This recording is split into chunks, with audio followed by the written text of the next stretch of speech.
Can I have the movie section, Papa? I want to see what's on tonight. I can tell you what's on tonight. Homework. Who needs it? You do. I saw your report card. You almost failed geometry, young lady. I think it's about time you learned a triangle is not necessarily a situation involving two men and a girl. Geometry's a big fat drag. Even Kathy's not good at it. She's a brain's brain. Right, Kath? Kathy, what are you reading? The Françoise Dupart book. You mean that 16-year-old French girl? She may only be 16, but she's really lived. No wonder it's #1 on the bestseller list. Good book? Marvelous, Uncle Martin. Picture's on the front of one of the magazines around here. Here it is.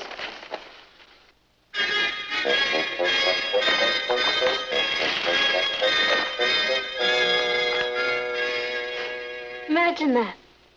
Only 16 years old and she's the toast of Paris. It says here, she's a symbol of teenage freedom over there. All the kids are copying her hairstyles. They even named a street after her. No wonder. She just sold her book to the movies for $200,000. It's wonderful. I hope they hurry and make the movie. What's the book about? About life, with a capital L, seen through the eyes of a teenage girl. Let me see that. My first dance was an unforgettable experience. Pierre was tall and shy and awkward. He had just learned to drive. It took all my powers of persuasion to get Father to allow Pierre to drive me to the dance. We got into the car and drove off. We had gone only a block when Pierre ran into a car that was turning the corner. In the other car was Father. Hey, that happened to you when Richard first got his car. Yeah, I know. I still have the bruises. This stuff is a bestseller? I can write stuff like this. You can write stuff like what? Like this Françoise Dupart. And there's no competition. There are no teenagers writing novels today. Oh, well, that may be true. That's why Françoise Dupart's book became a bestseller. Because she's a teenager. Patty, the critics don't care how old you are. It's what you have to say. I have a lot to say. What would you write about? Me. Life with a capital L. I've even got the title. I was a teenager. Writing requires a great deal of discipline. I mean, it would mean giving up dates, movies. I need a place to work where I can be completely undisturbed. I know. I'll work in the garret. The garret? I think she means the attic. Same thing. I don't think you can work up there, dear. It's dirty and dusty and a mess. Gee, that sounds like your room. Sounds perfect. After all, create, you must suffer.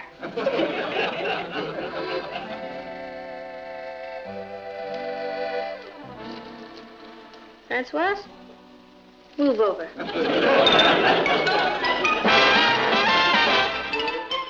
Meet Kathy, who's lived most everywhere, from Zanzibar to Berkeley Square. But Patty's only seen the sights a girl can see from Brooklyn Heights. What a crazy pair! But they're cousins, identical cousins all the way. One pair of matching bouquets, different as night and day. Where Kathy adores a minuet, the ballet russe, and crepe Suzette. Our Patty loves to rock and roll, a hot dog makes her lose control. What a wild duet, still they're cousins, identical cousins, and you find they laugh alike, They walk alike, at times they even talk alike. You can lose your mind when cousins are two of a kind.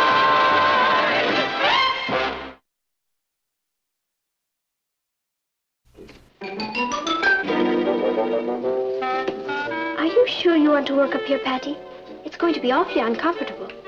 William Shakespeare never complained. Alfred and I are going to the movies tonight. Wouldn't you like to join us? Sorry, Kath. When the creative juices flow, you gotta let them go.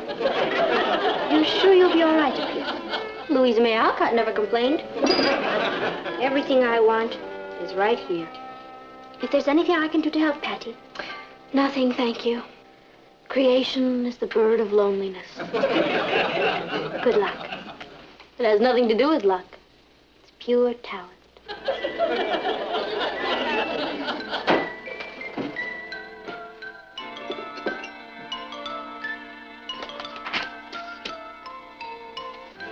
I was a teenager.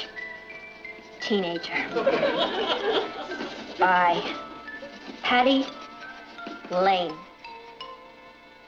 A teenager.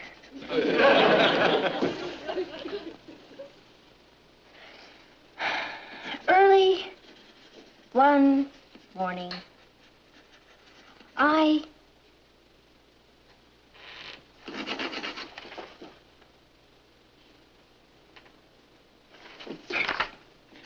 Early one afternoon,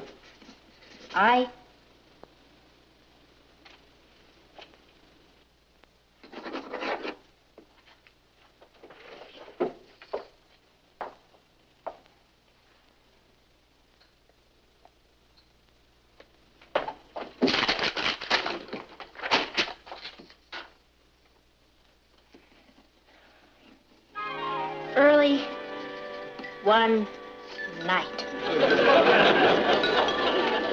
Hello, darling. Hi, Mom. How was school? Fine. Did a package come for me? Yes.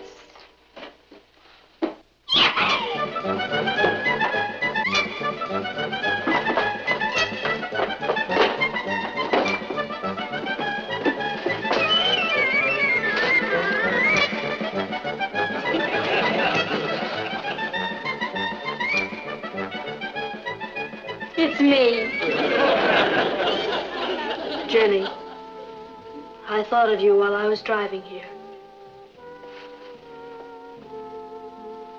Did you, Bernardo? What made you think of me? On the road was a sign that said, soft shoulders.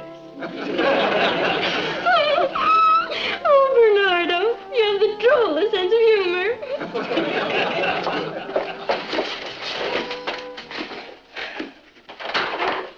Hello, Richard. Where's Patty? Up in the attic working on her book. Do you know I've been waiting an hour for her at the bowling alley?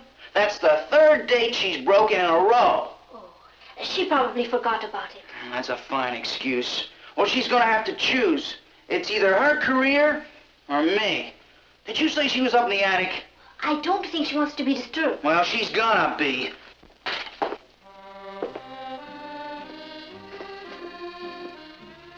Another reason the road reminded me of you, Jenny. You have dangerous curves. Jenny gives a peal of laughter. What are you laughing at? Bernardo just said something funny. Well, where is he? He's in my book. He has the most marvelous sense of humor.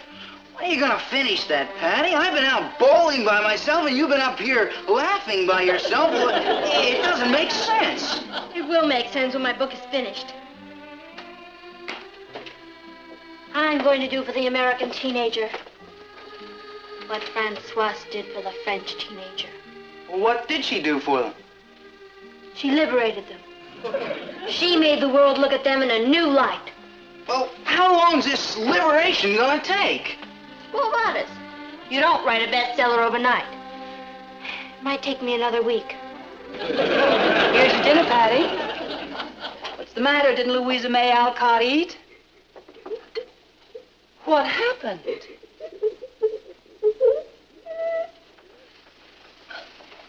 I just murdered Reginald.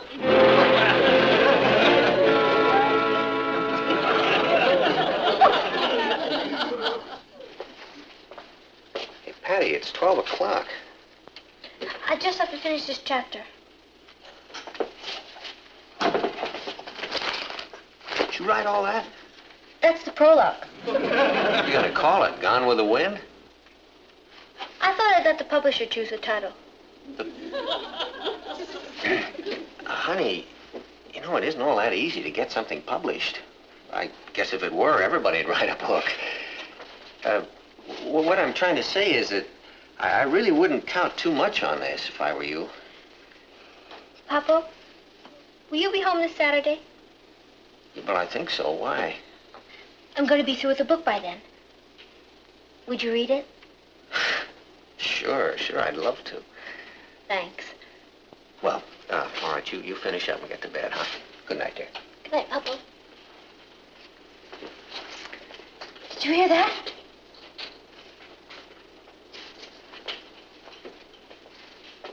Did I hear what? Stampede. Stampede. It started, Bernardo.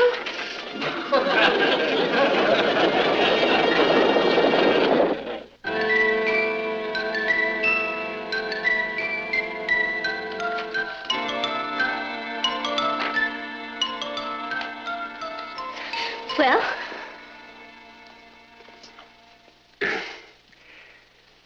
Patty, you know that I love you very much, don't you? You hated it. No, I didn't hate it. There's some good things in it. I just... You want my honest criticism? Of course. Well, honey, the first rule of good writing is to choose a subject you know something about. You mean it didn't seem authentic to you? Why? For one thing, you've never been a teenage nurse among the Pui Indians in the wilds of the Mato Grosso. Edgar Rice Burroughs wasn't brought up by a gorilla in Africa. You create with your imagination. Besides, I researched it. Yeah, well, that's not the same. Didn't you like the war scenes? Yes, I did. They were real and vivid and authentic. Do you mean that? I certainly do. I felt the same way about them the first time I read them 20 years ago. They made Hemingway famous. Oh, it may have a Hemingway flavor, but Yeah, I know. You were just researching. Well, what about the character of Jenny? She didn't come from Hemingway. No, I felt she was more like Joan of Arc, only braver. You hated everything. No, I didn't. Now, there were some really fine things in there. The things that were all your own, you know?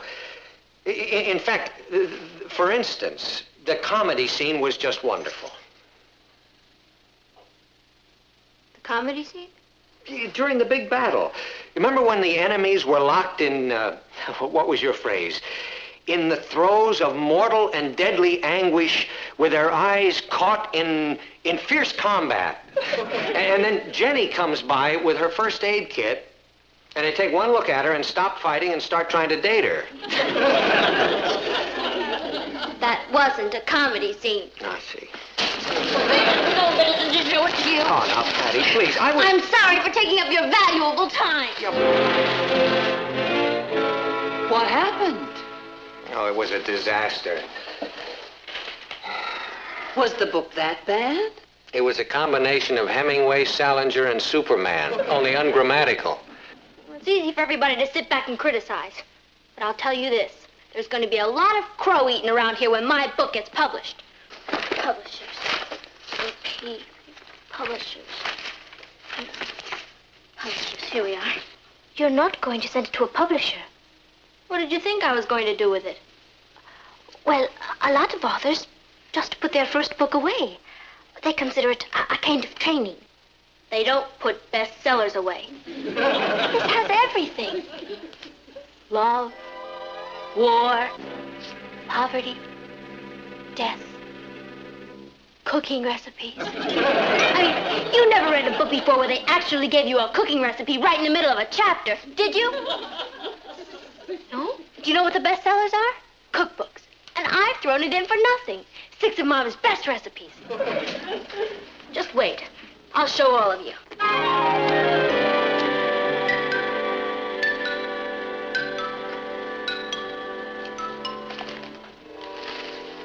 Patty, how was everything at school today? Fine, thank you. Are you feeling all right? Fine, thank you. Now, look, Patty, I know how sensitive the artistic temperament is, but you've had this Iron Curtain up for a week now. I told you I'm sorry if I've hurt your feelings. But if you're going to be an author, then you have to get used to criticism. Besides, I wasn't criticizing you. I was criticizing your book. Of course. I understand. it.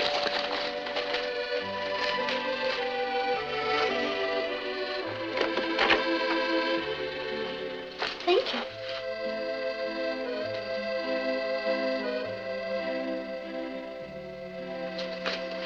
I know. Who was it, Kathy? Telegram for Patty Lane. For me?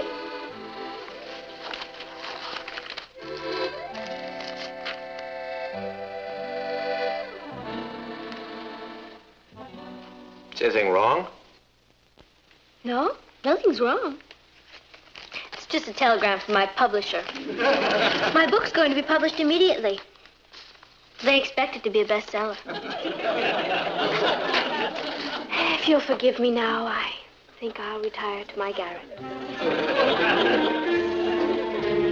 How did you get the idea for your book?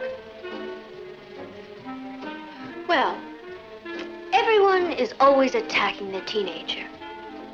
When adults think of us, they think of rock and roll, telephones, hamburgers.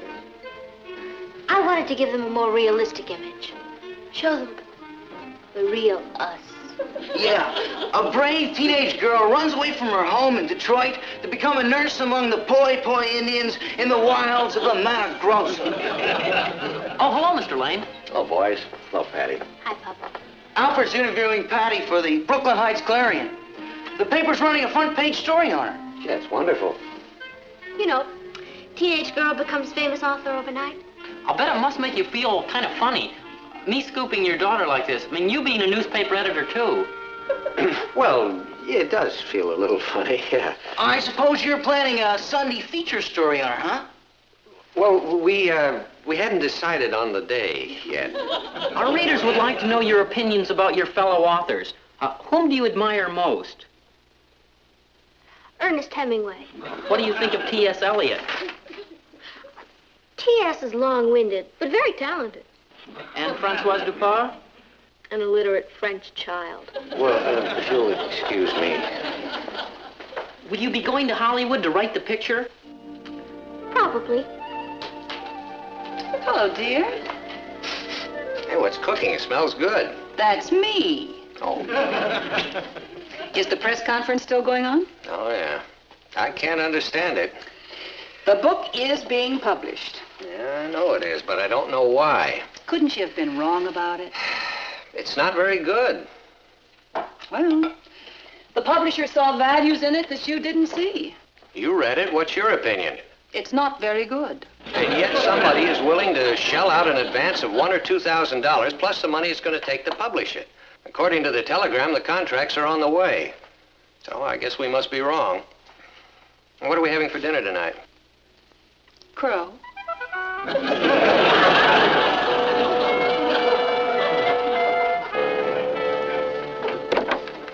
Good evening. My name is Blair of the Buyer Publishing Company. I wanted to meet Miss Patricia Lane. Oh, well, how do you do, Mr. Blair? I'm Patricia's father. Well, it's an honor, sir, an honor and a privilege. I always say more attention should be paid to the parents of talented writers. Behind every talented writer is a mother, a father, shaping them, molding them. Genius, I always say, is no accident. No. Well, I'm sorry, but Patricia is out right now. Oh, well, my fault, sir. I should have telephoned first, but I just happened to be in the neighborhood, and I did want to meet Patricia and to drop the contracts off. You brought the contracts with you. Oh, yes. All she has to do is sign them. Come in, won't you? Yeah. This is my niece, Kathy. This is Mr. Blair, Patricia's publisher. How do you do? Patty will be so sorry she missed you. Oh, that's all right. She'll be seeing a lot of me. That's a mighty talented young woman. We don't get many manuscripts like hers. I should think not. Well, I don't want to detain you, Mr. Lane. I would like to discuss the advance. Well, we can talk about that if you like. What did you have in mind? Well, our usual advance is $1,500. $1,500? Well, yes, if that is satisfactory to her. Well, I'm sure that it would be. That's more than satisfactory. Mr. Blair, do you really feel Patty's book is going to be a bestseller? There's no doubt about it. That book has got everything. romance, war, death, cooking recipes. Well, I've got other authors to see tonight, and I'm sure you have business to take care of, Mr. Lane, so if you'll just give me the check, I'll be on my way. Check? The $1,500.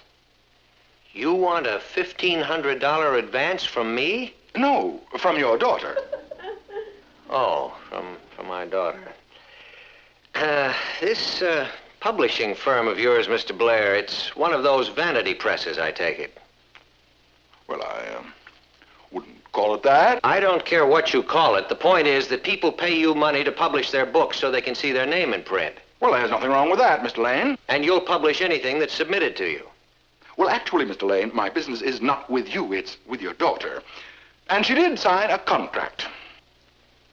Patty signed a contract? Oh, yes. All of our authors, when they submit their manuscripts to us, sign a contract specifying that if we accept their book for publication, they will be personally responsible for all the cost of the publication thereof. And the contract is airtight. So if you want to talk to anybody, you can talk to my lawyer. Good night, Mr. Lane. Young lady. Mr. Blair, be sure to tell your lawyer that the girl who signed the contract is 16 years old. What did you say? I said that you'd made an airtight contract with a minor. You mean a 16-year-old girl wrote that book? Well, Hemingway, Solinger, and Betty Crocker wrote some of it. I ought to sue you for wasting my time. Good night. You're forgetting something, Mr. Blair. What? You promised my daughter that you'd publish her book. Forget it. All right, I won't detain you, Mr. Blair. We're both busy men. You have authors to see, and I have to get down to my newspaper. Newspaper?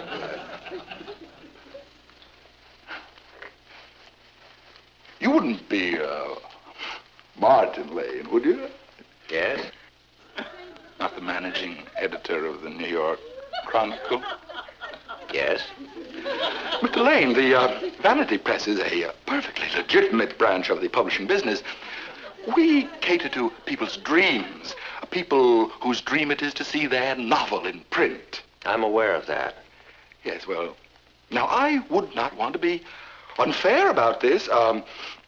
Your daughter's book does have a certain naive charm to it. Well, I don't see any reason why we shouldn't publish it. At our expense, of course. I suggest a 10-copy press run. That way, Patricia will be satisfied, and she'll never have to know how big the edition was. Patty has a lot of friends. Well, all right, 25 copies. 50 copies. 100 copies. That's a nice round figure. Boy, Kathy, were you smart not to go? That movie wasn't released. It escaped. Patty, I want you to meet your publisher. This is Mr. Blair. Mr. Blair? Yeah, I can't tell you how excited I am. I've never been published before. How did you like the book? I sincerely feel that that book is one of the most unusual works we have ever handled. Francoise Dupont, je suis arrivée.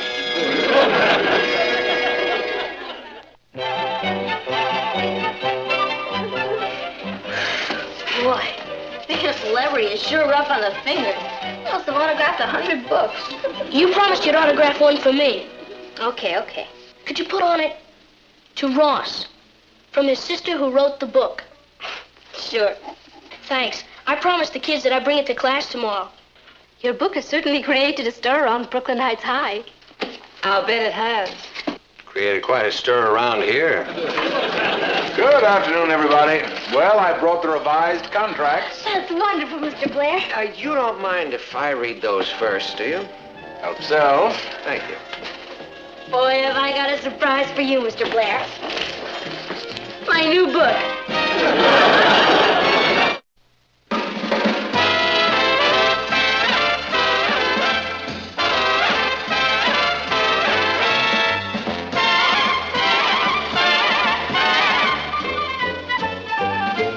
Here's Kathy Kathy, who's lived most everywhere, from Zanzibar to Berkeley Square. But Patty's only seen the sights a girl can see from Brooklyn Heights.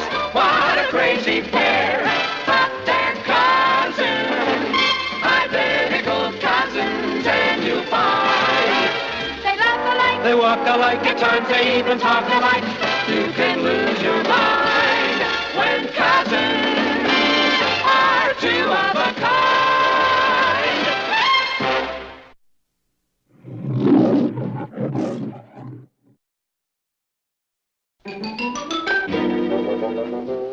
Can I have the movie section, Papa? I want to see what's on tonight.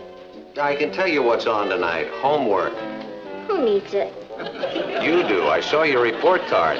You almost failed geometry, young lady. I think it's about time you learned a triangle is not necessarily a situation involving two men and a girl. Geometry's a big fat drag. Even Kathy's not good at it. She's a brain's brain. Right, Kath?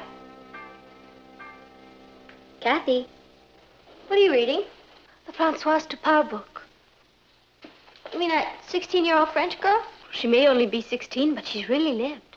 No wonder it's #1 on the bestseller list. Good book? Marvelous, Uncle Martin. Picture's on the front of one of the magazines around here. Here it is.